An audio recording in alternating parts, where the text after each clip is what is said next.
to begin, Madam Chair, by reciprocating your very gracious personal remarks. It has been a pleasure to work with you and your staff and your team, and frankly, our colleagues both sides of the aisle over these, frankly, many years now together. And I'm proud of what we've been able to do in partnership and look forward for us being able to continue to work together as we go through this process. Madam Chair, I want to congratulate you again for your hard work on the chairman's mark. As I said last week, I want to thank you for incorporating so many of our shared priorities in this bill. You and I agree on the need for continued investment in biomedical research, public health infrastructure, and preparing the nation for the next pandemic. We also agree on the importance of funding early education, special education, and programs like TRIO and Gear Up, which help first-generation students complete college and change the trajectory of their lives. Thank you for recognizing the importance of these shared priorities.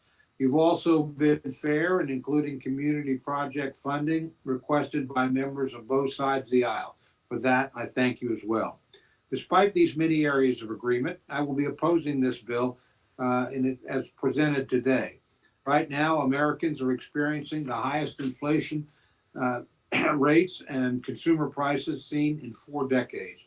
Even more concerning, a recent report published by the nonpartisan Congressional Budget Office found that this inflation is unfortunately here to stay well into 2023, despite Democratic claim that it was only going to be temporary.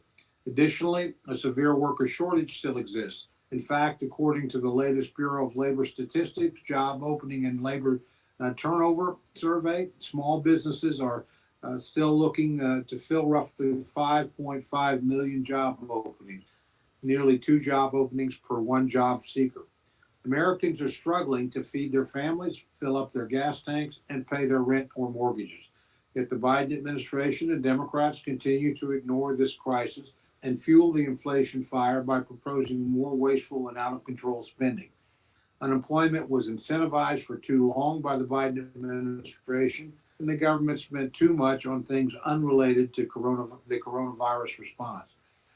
Yet this bill continues to exacerbate our economic problems by pumping billions of dollars in additional spending into programs that cannot absorb it, and creating new controversial programs of dubious value that will be of little that will do little beyond adding layers of bureaucracy at federal agencies. Our economy cannot sustain this. Additionally, the bill once again removes long-standing bipartisan amendments that have been protected taxpayer dollars from funding abortion or forcing healthcare professionals from participating in abortion. As my colleagues know, these protections need to be reinstated in this bill for this bill to move forward. The majority of Americans support them, and my colleagues acknowledged this when this language was retained just a few months ago when we completed work on the omnibus package for fiscal year 2022. It was the right thing to do then, and it's the right thing to do now. I hope my colleagues will adopt an amendment that is co-sponsored by every Republican on this committee to reinstate these policies today, so that this bill can continue through the process with this issue already resolved. Finally, this bill contains many other policy and spending provisions that I find objectionable and that will need to be modified to get to a final deal. I'm hopeful that that some of these issues can be addressed through the amendment process today. We have a number of issues that will be raised by members on our side of the aisle and are helpful. In closing, while this bill does fund many good things, I will be opposing it today.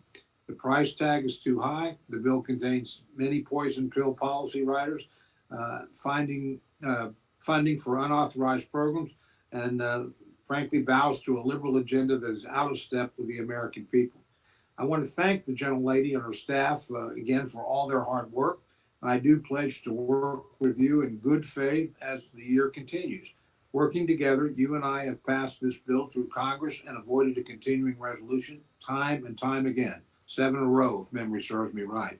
We've been able to pass it no matter which party was in the majority, no matter who was president, no matter who controlled the Senate. I hope we can do that again. It's my sincere hope that as we work through this process, Madam Chair, we will find consensus as we have so often in the past. With that, I yield back the balance of my time.